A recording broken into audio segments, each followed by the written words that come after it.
it's really interesting delving into this case and finding out just the level of grey area around just finances, full stop. Bottles and cans, just clap your hands, everybody. Welcome to the Football Ramble. England underwhelmed, Wales disappointed, and Everton have been punished. It's Monday, 20th of November. I'm Marcus Speller. I'm Jim Campbell. And I'm Vish and Jim.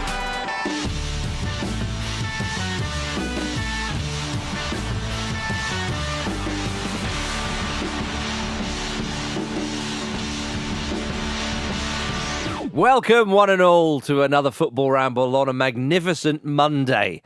It's good to be with you. It's bloody good to be with you. And it's good to be with you, Jim, and you, Vish. Thanks, you. Mate. Vish, you're extra focused now. The Cricket World Cup is over. Yeah. It was a bit like Alien versus Predator. Like whoever wins out of Australia versus India will lose. So, congratulations to Australia. Little dig there. Hope it makes you happy. Dear Lord. Ridiculous. And I'm sure it did make them happy. Yeah. But that wasn't your highlight of the weekend. No. I want to know what was your highlight. My highlight of the weekend was actually pettier than what I've just said. Go on then. My highlight of the weekend, which was also emailed in by listener Utsav, it was Shakira winning Song of the Year at the Latin Grammys. Great. Well, that's a highlight for and us all, really. Yeah, and she wins awards. That's what she does.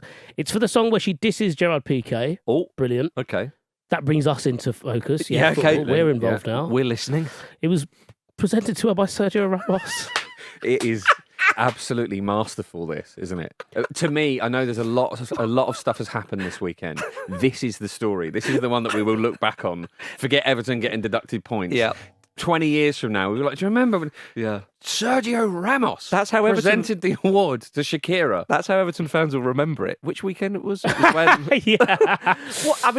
What's Ramos doing there? Well, we know what he's doing. He's doing exactly what you think he's doing. He's being a shit. He is staking his claim as the greatest shithouse of all time. Now, I imagine most people know the context of this, but obviously Gerard Piqué and Shakira have broken up because she discovered some of her jam was missing. This is incredible flat. how she found that. She knows that Gerard Piqué doesn't like jam. She was like, "Who's been eating the jam, Gerard?" And then it all unravelled from there. And he went, she's created this song about him that's very, very directly calls him out.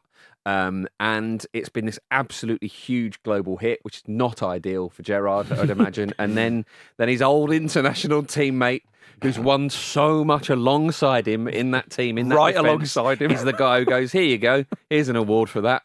Let's crystallise the success of this brilliant song." I wanted to read a little bit more into it just to find out, for example, if Ramos was always going to present this award. Yeah. And then I realised the idea in my head was better, which was it was basically Kanye and Taylor Swift all over again, only the other way around. Right, he insisted on it. Where he comes on and was like, just by the way, you really deserve this. Yeah. Hands it over. But this was always a possibility, wasn't it? Surely, if he was... So was he always booked to No, well, present I mean, yes, yeah. Like it was set in stone, yeah. But it was unbelievable. And they knew. Ramos managed to leave the ceremony with an award of his own, score a goal and get a red card. Quite incredibly. So yeah, but you're right. They play for their rivals, each other's rivals, of course, and then they were great international teammates. Do we see in years to come? Do we see a similar situation with Stones and Maguire? Or does it not quite? Who knows? I think see that. I think there's too much harmony. I think there's too much harmony and honour, quite frankly. But there we are. What a highlight of everybody's weekend that was. Jim Campbell, what about yours? Mine was the reinvention of Kai Havertz as a free-scoring left-back. Right. As he started for Germany at left-back, and he scored within 5 minutes. He also gave away a penalty and shepherded out one of his own touches for a throw-in, strangely. So actually...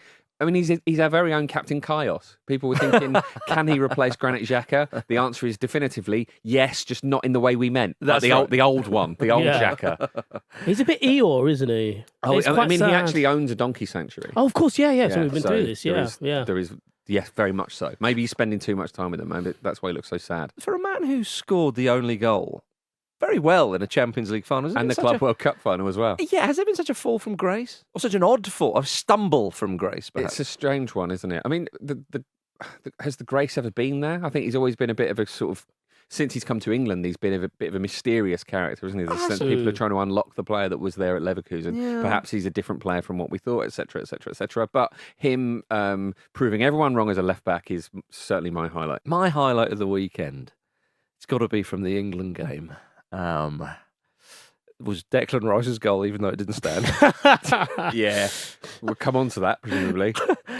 Imagine that happened in a World Cup. I know. It was a lovely strike. He looked so pleased. And then I fell asleep. Yeah, I mean, that's... look, go on then, let's go to it. England 2, Malta 0. Let's get it out of the way. Harry Kane, it was not our finest performance. That was an understatement, That's of course. fair enough, Harry. England's first shot didn't come until the 39th minute. And their first shot on target wasn't until the 64th minute. Now, I don't want to be nasty to Malta because it's a fine country, but that is piss poor from England. It is, isn't it? I'm actually quite pleased that Southgate seemed quite annoyed about it. In as far as Southgate ever gets annoyed about anything, by saying we do need to raise the level, we need to be targeting being the number one ranked team in the world, and we've got to be essentially got to be better than this. But yeah, I mean, England still have this in them, don't they? And that's possibly it's just the realities of a qualifying campaign. Oh, it is. You've already won the group. There's nothing really to play for. But you know, you want to entertain the fans and keep that feel good factor going, and it's hard to understand really where this performance came from. Well, yeah, I mean, look, I'm not going to read too much into it. I think the point is that absolutely. a lot of people travel quite far to watch England, you know, so I just thought you do owe them a little bit of a Friday night. Well, I think if that third goal stands, and it, of course it should stand, that's absolutely nuts for me. That Kane's in an offside position that's interfering with play. Really, is that fair? Well, he jumps out the way of the ball. I can see how it's been given, so I'm not going to argue about that. But the point is the performance was so lacklustre, you know. But I kind of understand, you know. Joe Cole said it as well. You know, they go 1-0 up fairly early on. They've got big games for their club coming. They've got a bigger game against a better opponent in qualifying. They have already qualified, and it is a bit like, do we really have to? But there was a couple of occasions where I thought, Malta fancy this. Yeah, definitely. You know, imagine if Malta had nicked a point at Wembley, you know. Well, that would have been, we would have thrown ourselves into chaos, not voluntarily thrown ourselves into chaos. Yeah, I do think that's one of the better things about this England team, and perhaps nowadays, or maybe it is just this, is that even if England had qualified, say, this 8-10 years ago, and that performance would have happened, oh my goodness, it would have been absolute. Whereas I think most people are kind of going, that was a bit crap, wasn't it? Well, it's interesting how the priorities have changed, right? Because let's say that had happened 10 years ago, this sort of performance, and there were many performances that would have been sort of an equivalent of this. What we would be talking about in this studio was how England are so dull to watch now that even when they get to a tournament, they don't give you any memories to take away. There are no great moments. There's essentially no hope of them doing anything exciting at the tournament. We're so far past that now that we are talking about England as genuine contenders. And we used to mock the tabloids for that in those eras when they, you know, I know we're going back a bit further now, but the 2006 World Cup, everyone was talking about winning it. And I think... Even in 2010, it was still... Yeah. You kind of go, you never know. Exactly. But we'd be like, no, the other countries just are at a far better technical level, etc., etc. And that's not the case anymore. And I suppose that's something to be thankful for. And a reminder that these performances can always be there in circumstances where it's just hard to, I suppose, be that motivated. Yeah, some things are... Although look at France. True. France aren't going to play 10-man Gibraltar every game, though, like that. But thankfully. I do take your point. Some things are consistent, and I'm glad to say that at Wembley the paper aeroplanes were out in force, Fish. Good. Yeah. You know, Mexican wave as well. Yeah, really? Well, that's very Wembley areas. Yeah, I mean, did we not see this kind of stagnant performance coming, given the nature of the build-up, with players pulling out squads and calling up children for no reason?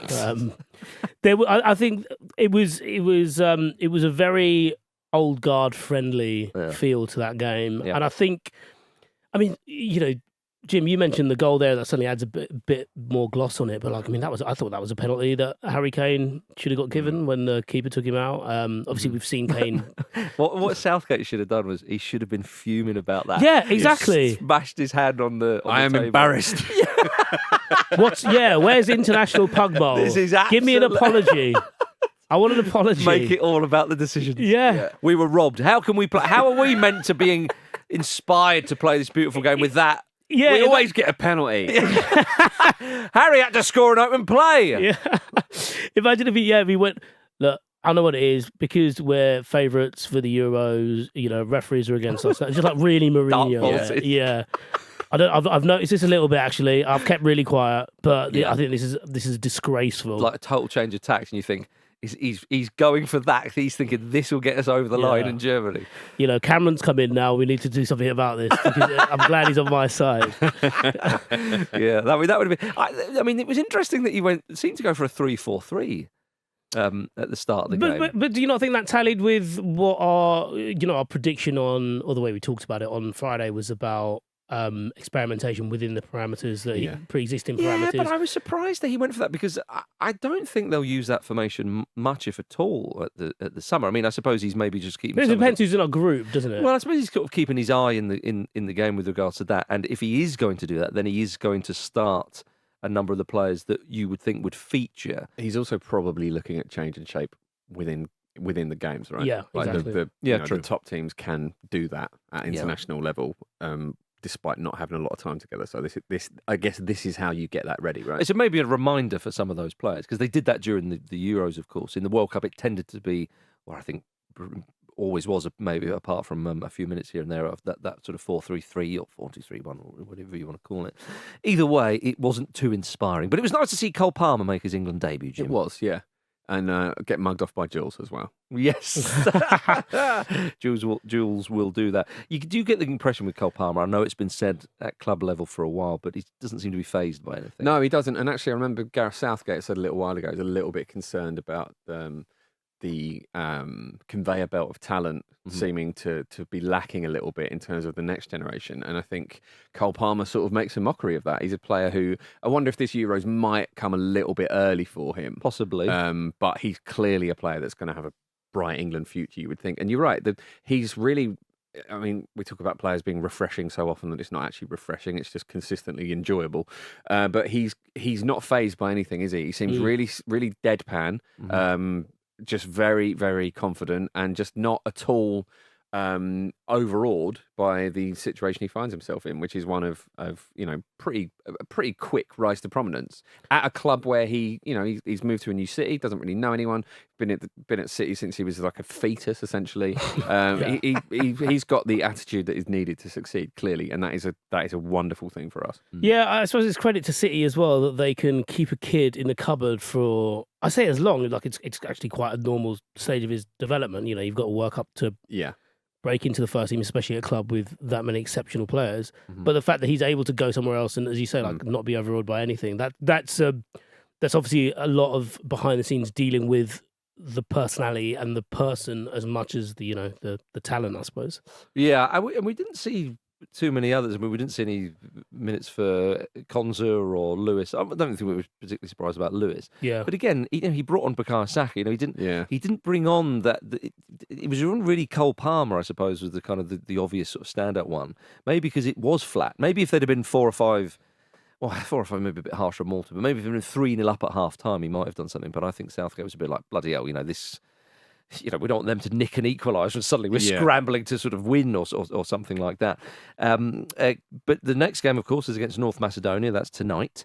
You and I will be doing a Ramble Reacts after that one. Yes, we will. Which we look forward to, of course. So do subscribe now so you don't miss any of that or future episodes, of course, everybody. Kieran Trippier won't travel to North Macedonia, pulling out of the squad due to a personal matter. Gerard Bowen is also withdrawn through injury. So that means 7 players in total have pulled out of the England squad.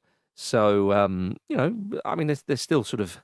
They're not light on the ground, shall we say. But will he experiment a bit more, or do you think it'll be more of the same? I think it will be more of the same based on this, because the remit's essentially the same, isn't it? I would that like willing mentality. I'd like to see players like Konsa get a chance, but he often doesn't do that. I mean, even in a meaningless qualifier, I would be surprised. I'd be happy to see it. Yeah. But... Well, I suppose for Southgate's point of view, is he's thinking to himself, realistically, all things being well, will a player like Konsa be called upon? And if the answer is no, you're just kind of bringing him into. So if England, depends where Konsa is in the pecking order. I assume he's a few players down.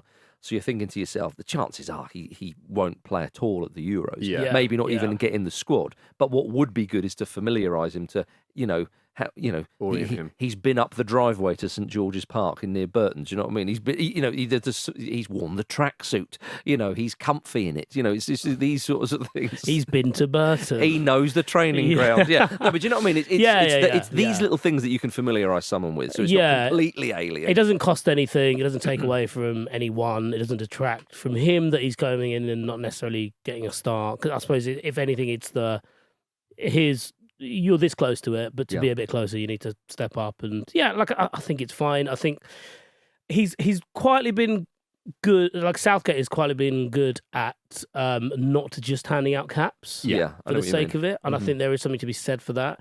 I think there's some players we could argue that maybe he was a bit too tentative about. I'm thinking of Maddison off the top of my head, and maybe Tomori a little bit. But I think by and large, if you've earned it, you've got it. Yeah. Well, the idea is that you go in and that you might be a starter there one day, right? It's not. Yeah. Luke's made the point really well in the past that an England cap isn't a Player of the Month award.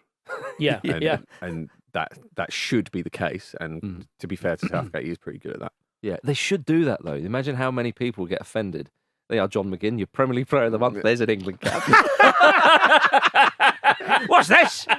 I want chips. I want my chips. Evan Ferguson, you've been playing really well, son. I mean, you were going to want this anyway.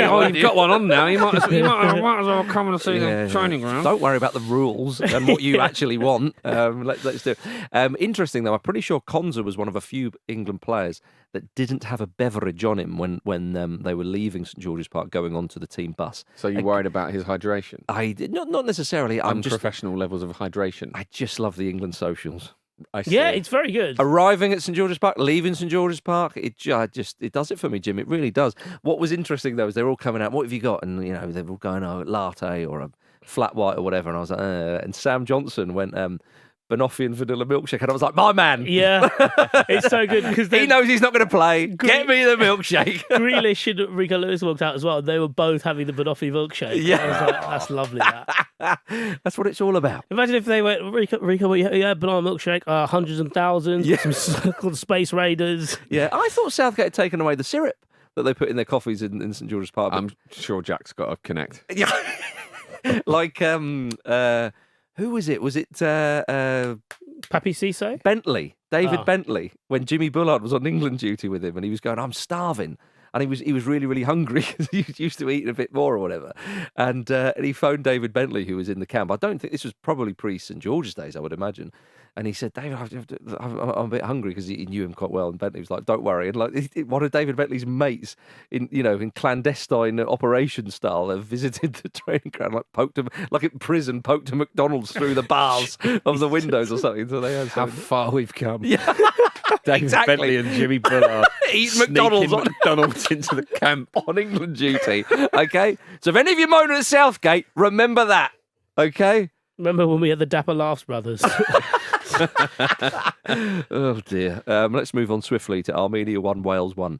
Wales' chances of qualifying for the Euros in Germany are no longer in their own hands. Yeah, Armenia rather had a real chance to win this as well. Yeah. Really, it must be so frustrating. They just seem to have had Wales's number a little bit. They do. I mean, and they scored a lovely goal. Did they just score good goals? It seems that way, doesn't it? It's quite extraordinary. Absolute rifle shot. Yeah, I think, like all things considered, you're right. Armenia had their tails up. I know Wales had a couple of moments. Ultimately, they wanted that victory. I know this sounds a bit silly because, the Wales fans say, oh, come on. But to try and give them a little bit of something, at least they got a point. I know it won't feel like that at all, but they still can qualify. They basically, if they need to beat Turkey, but which they always did need to do. So it's the same job for them. It's just with regards to Croatia and Armenia. They want their old friends Armenia to do them a favour. Because if Croatia don't win, then Wales a victory against Turkey would do it because they would beat Croatia on head-to-head. So that is not all lost. When people say, "Oh, we did the hard work," that was pointless being Croatia. No, it's not. As it stands, that does make sure that Wales are still very much in play. Of course, Croatia will be favourites to beat Armenia, but Armenia, you never know. They're the kingmakers at the moment, right? Potentially. Yes. Who knows? So, yeah, it's unlikely. I mean, Wales could also still qualify as they're likely to receive a playoff spot because of their results in the Nations League. So that's good. So they're still alive. It was just a very disappointing game, like real low quality affair. And by the end of it, I think Wales got a bit too desperate and were making really stupid decisions. And it was actually quite sad seeing both teams, because Armenia were an outside shot to qualify as well. And it was quite sad at the full-time whistle, both sets of players falling to the floor. Yeah, I know what you mean. Wales have got to play Turkey, and Turkey, of course, head into that game with a 3-2 victory in their back pocket against Germany. Julian Nagelsmann's Germany, his first game on home turf. And as you mentioned, Kai Havertz scored. But I would implore anybody to watch the highlights of that game, because the second Turkish goal in that game is one of the most emphatic finishes you will see this season. Absolutely glorious strike, in, off, bar and post. And he really meant it. Delish. Yeah, exactly, yeah. So I wonder if that'll give Andy Brassel a little bit of a shot in the arm with regards to Turkey. But anyway, Hungary qualified at the weekend with a win over Montenegro. Dominic Szoboszlai put in a man of the match performance, and then did some shots with the fans to celebrate, which was quite nice. He didn't look like he really wanted to do it too much, or that he'd enjoyed it once he had done it. But the key thing is that he did do it. Exactly.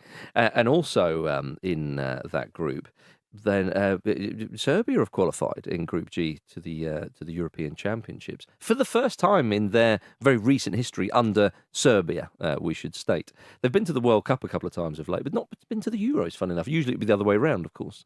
But they're there, and we're going to see Alexander Mitrovic in Germany. Are you looking forward to seeing him again? Aren't we all, Jim? Yeah? Would you if you saw him in Germany, would you embrace him? Would you go up to him and be like, I think that's dangerous, isn't it? Embracing him? To approach Mitrovic. No. I think embrace him. Yeah, I think you just have to do it slowly, don't you? I think if you do it too quickly, you get startled. I think run up a tree. No, I think if you had a Fulham something on your person to suggest you're a Fulham fan, I'm sure he would be bloody loving it. Right, would he? Yeah. Okay. Well, I'm not we should put this to the test. I'm not going to try and kidnap him and bring him back. Yeah, good luck. Yeah, I was going to say, if anything, I'll be like, oh no, I've woken up in Saudi Arabia. No, I think he's got a lot. He would bloody love to bump into some Fulham fans. He was a wonderful player for Fulham. No, I appreciate that. Yeah, he probably, you never know what happens after the Euros. You might fancy coming back. You never know. You never know. Would you embrace Carlos Tevez if you oddly saw him at the Euros? I would, but he kind of. I always get the impression that he would just do something to you. Like, he'd run away and get you arrested. I think he would moan about you, pat you on the back, and you'd have a Man City sticker on your back. Yeah, or you just nibble at your neck or something. Maybe. All right, everybody, let's have a quick break. And that's why Bayern Munich have paid £100 million for him, even when he's 30 years of age. He's a special player. He's a world-class player. But I've just got to go for Thierry. Welcome back to the Football Ramble, everybody. Thanks to friend of the Ramble, Pace, for choosing that clip. Of course, you can become a friend of the Ramble too by heading over to patreon.com/Football Ramble. We want your friendship, for crying out loud. Right. Gentlemen, let's depart the international arena just for a moment, because a huge story broke about half an hour after we finished recording Friday's show. Everton have been deducted 10 points, it was announced. This was after being found to have breached the Premier League's financial rules. Now, clubs are permitted to lose 105 million over 3 years. And an independent commission found that Everton had lost 124.5 million in the last 3 years. So, Jim, they were slapped with a 10-point deduction. That is being considered by some as very harsh. Others say if you break the rules, that's the punishment. But this is quite unprecedented, and it is the biggest points deduction we've seen in the Premier League. Yeah, absolutely. It's surprising that it's this many points in one way, but it was the Premier League themselves were recommending a 12-point deduction, weren't they? So that's actually been reduced from what the Premier League recommended. But I think it's important to make the distinction that essentially it's a result of a lot of mismanagement, isn't it? Rather than any sort of dishonesty or any attempt to sort of disguise what they were spending. But that said, those rules are still there, and they have just unquestionably broken them. Now, I think there are a lot of mitigating circumstances that the independent investigators seem to have essentially just dismissed. But 10 points still seems incredibly harsh, and it sets down a marker. And we'll come on to the ramifications of what it might mean for certain other clubs later. Yeah, I'm sure. But they seem shocked by it. I think the thing is, though, it's that even if it is because of incompetence, they've gained an advantage by spending more money than their rivals, right? And that is part of what this is set out to discourage and to stop. And also, because it's not FFP, is it? It's the Premier League's essentially sustainability rules. Which just gets lumped in and described as FFP and a bit of a misnomer. Yeah. And I think part of it is there as well to stop another lead happening. It's protecting clubs from themselves in some ways. Essentially, yeah. And they've had so many different managers come in and bought so many different types of players that have then moved on. And there was a lot of kind of almost hopeful accounting within the stories we saw about this, about them expecting to get another 20 million for Richarlison that they couldn't. But essentially, your valuations of your own players are just your own valuations, right? You can't be too... you can't pin too much hope on that. They have been unlucky with various different things happening, like player X, as we have to call him, and the loss of potential revenue there. They were hit hard by COVID, but then everybody was hit hard by COVID. The war in Ukraine was something that they've had to deal with. That not many, to my knowledge, no other clubs have had to deal with. Obviously, apart from Chelsea, with Usmanov being sanctioned, and therefore that kind of revenue stream drying up, and potential sponsorship of the stadium and Finch Farm drying up as well. But the Commission have found that essentially every club runs into unexpected circumstances, and that they're just going to have to suck it up. And like I say, that's what makes me think the points deduction, or certainly the number of points is harsh. Yeah, because there are a lot of circumstances there. Yes, they've been mismanaged, but been incredibly unlucky with the timing of a lot of things as well. Well, they're due to appeal the decision, and their statement reads: the club does not recognise the finding that it failed to act with the utmost good faith. The harshness and severity of the sanction imposed by the Commission are neither a fair nor a reasonable reflection of the evidence submitted. And the Commission said the position that Everton finds itself in is, of course, its own making. The excess over the threshold is significant. The consequence is that Everton's culpability is great. And that's what hopeful accounting, as you sort of mildly put it, Jim, I suppose, with that particular turn of phrase, is what can get you into this mess. We know that Everton have been mismanaged. It's been fairly obvious, for a number of seasons. The fans have been, just tearing their hair out and so on. But when you see this, you think, oh, bloody hell, you thought, well, it's mismanaged, but within the parameters of the rules, which can happen. We say that quite a lot, but this is mismanaged in a catastrophic kind of way. I mean, you say it can happen, but it's not happened before. No, when I say mismanaged, you mean you signed poorly, you get relegated, it's been mismanaged. You could say Manchester United have been mismanaged at the moment, that kind of thing. But this is a mismanagement on a rule-breaking level, which is different to a number of other sides. But that's exactly what I mean. We've not seen the mismanagement at such a level that it essentially breaks the rules. Yes. Yeah. And interesting, no side has ever avoided relegation after a points deduction. That could change this season. I think we've spoken about it. I suppose we spoke about it before we went on air, but it feels like if this particular Everton can wear this. Points deduction better than the Everton of the previous two seasons, especially given I suppose the quality of clubs lower down. It feels like the fact that they're not even bottom, and the amount of road left as well. Exactly, and that's important as well. They've had a 10-point deduction after 12 games. They're 2 points from safety. Yeah, exactly. That's also so. It shows you, the teams that are down there really are down there. The ramifications of this, you would still fancy Everton to survive. I think Sean Dyche is perhaps the perfect man for this, because I actually don't think he'd be fazed by it that much. I think if you had, say, it seems a while ago now, but say someone like Frank Lampard's still in charge, I think he might be like, oh, bloody hell, what are we going to do with this? And try, Dyche likes that kind of like siege mentality. Come on, lads, up and at him. All that sort of good old-fashioned stuff. But the ramifications are not just about this season. The ramifications could go further with regards to action taken potentially from other clubs, because other clubs have been relegated. The aforementioned Leeds United are one, and there are suggestions that those clubs could start to think, hang on a minute here, and take legal action of their own. Because if a club thinks, well, if it wasn't for that, is perhaps a reason why we were relegated. Yeah. Now, people might think that's a bit fanciful, but on paper, there is a potential argument to be had there. Yeah, there's certainly cases to be had. I think in terms of the, one of the things that came out from the statement about the point deduction was that those clubs who feel like they have a grievance have 28 days to put it forward. That doesn't necessarily discount the opportunity for a club to basically go to Everton and state their case and end up with some kind of compensation. We've seen it before with Sheffield United and West Ham previously, with the Carlos Tevez, Javier Mascherano affair, seems a while ago now. And throughout the league in terms of like teams that I feel that have missed out on promotion. I think Middlesbrough, there was a situation last year with Derby County, wasn't there, a couple of seasons ago, with regards to like playoff places. So that in itself is sorted out. But then that's just generally, if there is something to, if there is compensation to be paid there, it sounds like there are a few parties who are going to, be having their hand out, which could then, increase the financial strain on Everton going forward as well.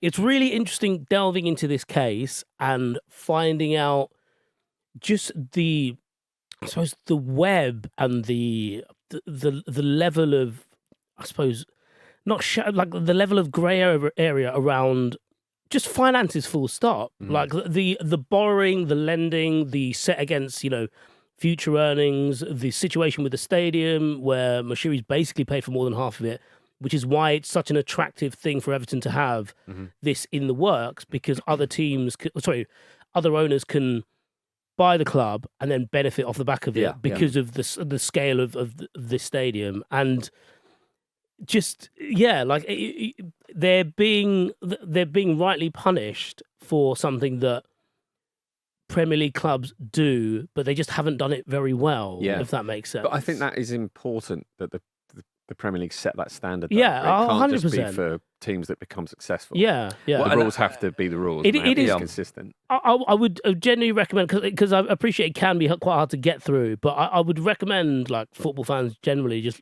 reading through it and seeing how ridiculous it is, but also we should underline the fact that a lot of it is quite normal, and it's worryingly normal, which is why this has been brought in the first place. Yeah, well, the Everton statement finished with to kind of expand on perhaps a little point that was being made there, that the club will also monitor with great interest the decisions made in any other cases concerning the Premier League's profit and sustainability rules. Delicious. now we know that we know what they might liquidate Man United. Come on, just what you wanted the other week. Yeah. Well, indeed, it does set a precedent with that 10-point deduction. Some people may say, well, Everton aren't an elite level club, that's why they've done it. Or you could say, no, they've done this because they are setting down the marker. Yeah, also, I mean, Everton were one of the founders of the Football League itself. Yeah, so they're not small. They're not a small club at all. And I've seen, but they're not elite level, I think. They're not, but they, they're not Manchester City or Chelsea, Jim. No, but they are a significant part of the fabric of English football. Of course. Top flight English football. So I think, that has to be pointed out and stated. But yeah, obviously Everton have done a very interesting thing there in sort of pointing in the direction of other clubs who are under investigation for this sort of thing.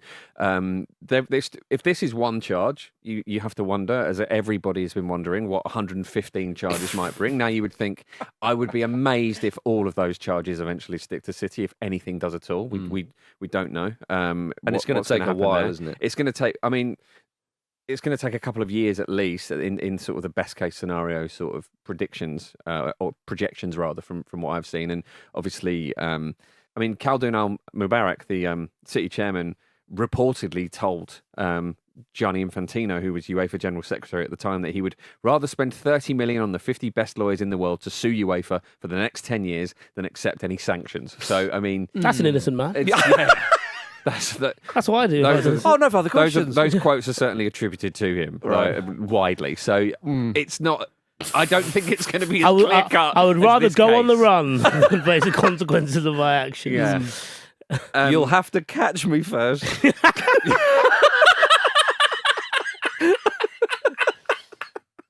It's almost admirable, isn't it? If it were a movie, you'd be like, I like this. Yeah, I know. Yeah. He's more entertaining than the protagonist. Watching Catch Me If You Can, being like, why is he chasing Leo? Leave him alone. Yeah. Let him fly a plane. Let him fly a plane. It is crazy, isn't it? Chelsea, obviously, the situation is quite different, and I think all three of these situations are very, very different. Yeah, which is why you can't, like, as funny as it is to be like, okay, well, it's 115 times 10. Yeah, the points not going to work that way, is it? Yeah, and of course, Where are the fans in all this? Yeah. The fans just have to accept it. The fans have to accept people having a go at their club, and them, due to proxy. Well, you lot did, and the fans have to watch a team now who have been deducted some points, or fans of other clubs. So if indeed the club in question have benefited somewhat or greatly, then fans of other clubs sort of go, well, we've missed out. I mean, that was very much what Neil Warnock and Sheffield United was saying. The fans are, again, just we all just want it to be clean, don't we? We want the sport to have integrity, and we want it to and everything to be as well. consistent and to be above board. Can you pick something else that's more achievable that you want, Jim? Well, Everton's staying up. Well, I mean, just to bring it back to football, Jim made this point last week, I think. That you posited the idea that Everton's upturn in form recently has been because this was looming. Yeah, they've been thinking about it, right? Yeah, but also the point you made was actually would be quite galvanising for the squad as well. And I suppose we're about to see how that plays out going forward. Well, we should all get a point deduction then if we're struggling. I'd love one. I bloody love a points deduction. Sort the roof out. We're taking some points away from you.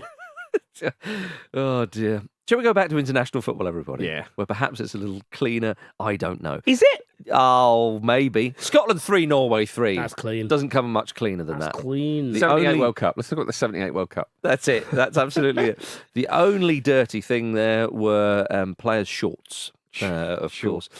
Former Southampton man Mohamed El Elyounoussi got a late equaliser to deny the Bonnie Scots. Not that they'll be that bothered at all. It's a fairly entertaining game. And Stuart Armstrong scored a nice goal. He battled his way from the corner flag to score the third. That goal, it was one of those ones where you only realised how good it was after a couple of replays. Yeah, Like the reverse pass from John McGinn as well. And the finish itself is really, really precise. Just lovely, lovely bit of football. A very Armstrong area is that he was sat on his arse at the corner flag at the start of this move and then just chased it down. Yeah, a pre-match Scotland tifo red will be coming. It's both. It seems a bit underwhelming, doesn't it? It's like just happy to be there.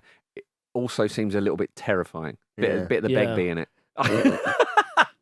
Good reference. So, despite qualifying for the Euro, Scotland have now failed to win in their last 5 games, including friendlies against England and France, we should say. That's a worry for Steve Clarke, isn't it? He's been talking about that, and they will be frustrated to have not won this game, especially because Elyounoussi goal was very avoidable. Yeah, very free at the back post, wasn't he? I suppose the one thing that they've got out of their system from Euro 2020 was, God, we're back. And the way they've gone through this campaign has been very much without that chip on their shoulder. They've absolutely deserved to be there. It would have been nice if they topped the group. It's not the end of the world, but the run of results is probably quite important because Clark can turn around and be like, lads, come on, we've done this before. Let's not show ourselves up next summer. Exactly, yeah. And you're right. I think you've summed it up well there. That to get straight back in and go, right, no, we mean business. We're not just turning up to make up the numbers and all that kind of stuff. And again, I know I've said this a number of times, and it's not patronising. They've never been past the first round of a major tournament. They're going to look at this and go, right, lads, come on. Yeah, with a decent group, they'll have a good chance there. Exactly. So yeah, I mean, and the players are liking Steve Clarke. I mean, Andy Robertson, who was in attendance, of course, he's injured. So Steve Clarke's had 50 games. We want him to get another 50 more. Maybe I'm looking too much into this because that's on paper quite a normal thing to do. But I think, is there not something to be said for? Well, so it's given the spate of pullouts for the England squad in particular.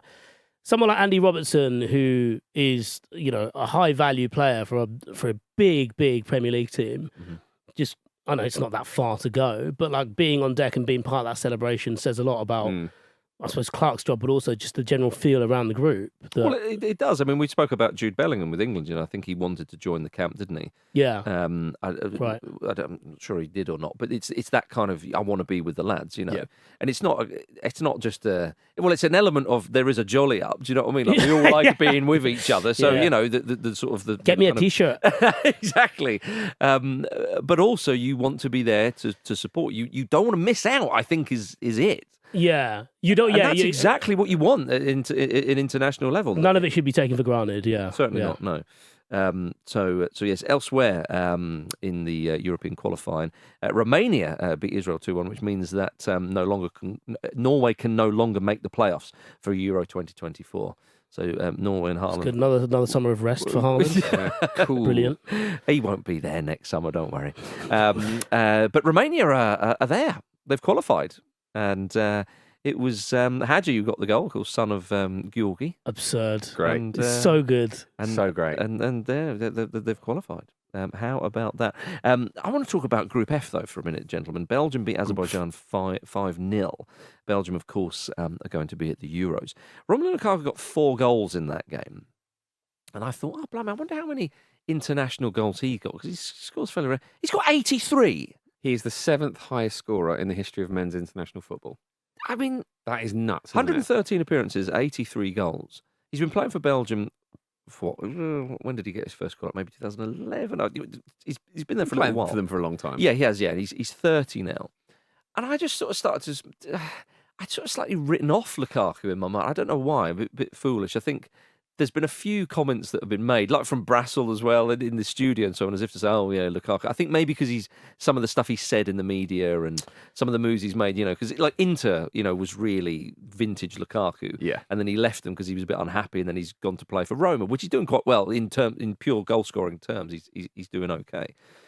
And you think, I think in this country we see him as I couldn't quite cut the mustard at the top level. But he's good, don't you? Yeah. But he always scored goals, though. Yeah. Yeah. I mean, obviously West Brom and Everton fans, will remember him very, very well. At Manchester United, it was a bit of a mixed bag, but he still did okay. Yeah, he ended up having a stomach issue that was incorrectly diagnosed. Right. But then, obviously flashes of being really good and... But at a time, Yeah. well, basically post-Ferguson, how can anybody really Yeah, of kind course. of, A lot of churn there, wasn't there? Yeah, and again, at Chelsea, it was a slightly funny time and But whatnot. even that moving to Chelsea was like, right, you're back, can't Yeah, you? it You're- really you're looked like really- he was going to be as well. I was at the Emirates when Chelsea beat us 3-0 with Lukaku leading the line, and he had a really good game, and it was early in the season. It might have even have been the season opener.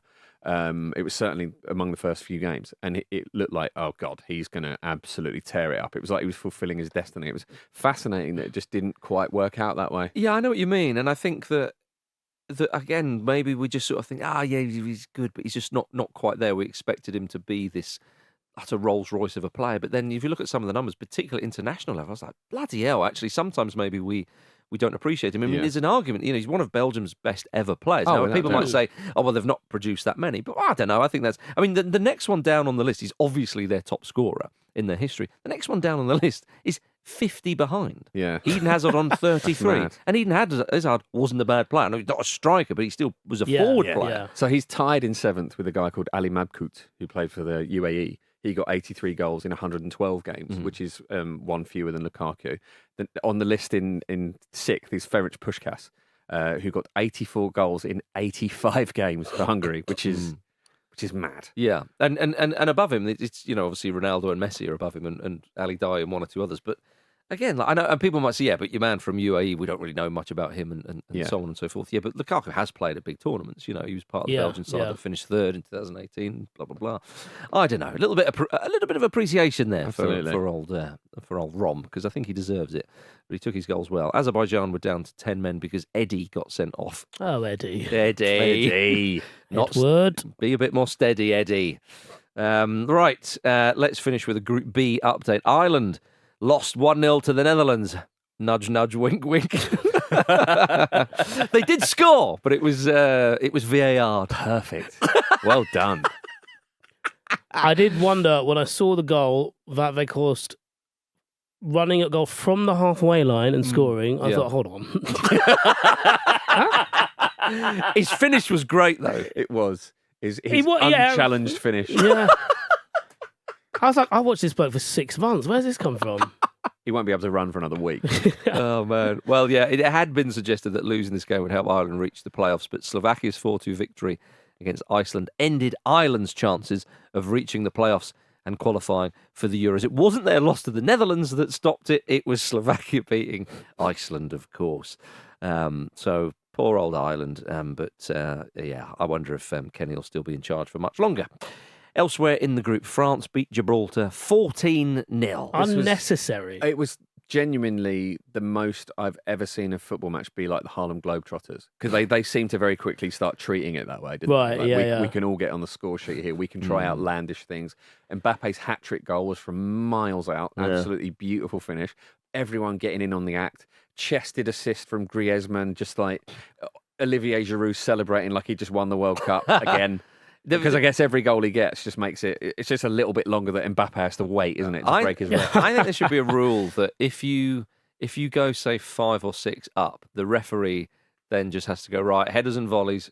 That's it. Yeah. That's all you got. You can't just carry on like this. No, I like it. But 14-0 against the Rock of Gibraltar. 10-man Rock of Gibraltar. That's disrespecting them, and therefore it disrespects us, Jim. We're all in this together. 9 different French players scored. When asked in an interview about the 9 different scorers, Mbappe replied 10 with the Gibraltar player. Why is he saying that? Leave it. Yeah. Don't do that. I know. That's like quite it. mean. That is quite Killian. mean. Do you now sympathise with Emi Martinez post World Cup? All that treatment he gave Mbappe. Maybe Emi's right. I did like the fact that France was 7-0 up at half time. Half time, and they kept on going. Yeah. Because often you get just 1 or 2 more, and they're like, no, people are paid to be here. Yeah. But that was how it felt. The crowd were absolutely loving it. And it was almost a sort of, maybe it was a very arrogant pre-victory lap that will come back to bite them. Let's sincerely hope so, Jim. But genuinely, they look absolutely terrifying. Yeah. Don't they? I know it's only the 10 men of the Rock of Gibraltar, but they still scored 14 goals. In France, they're now calling them the Pebble of Gibraltar. Bloody France. Can't they get sanctioned and kicked out of the tournament? Probably not. Should we look through the F1 agencies? Let's do it. Oh, dear, everybody. Well, there we are. Thank you very much for listening to the Football Ramble, part of the Acast Creator Network. Don't miss Ramble Reacts with myself and Jim tonight, because England will play better. We promise you that. They will. They've told us they will. They've got their lattes and their milkshakes in their bellies, and it will. And they know we're watching and that we're going to be reacting immediately. So what more motivation could they possibly need? They would not let us down, and they therefore wouldn't let you down, everybody, because we are in this together, as I say. Give us 15. They'll do it for The Rock. Okay, that's Gibraltar, not that actor. Follow us on X, TikTok, Instagram, and YouTube at Football Ramble, and don't forget to subscribe on your podcast app. Thank you, Jim Campbell. Thank you. Thank you, Vitushan Hantaraja. Thank you. Thank you, everybody. We'll see you tonight. Cheers for watching another fantastic clip from the Football Ramble podcast. Make sure you click like on this video and subscribe to the channel, which means you will not miss a single upload.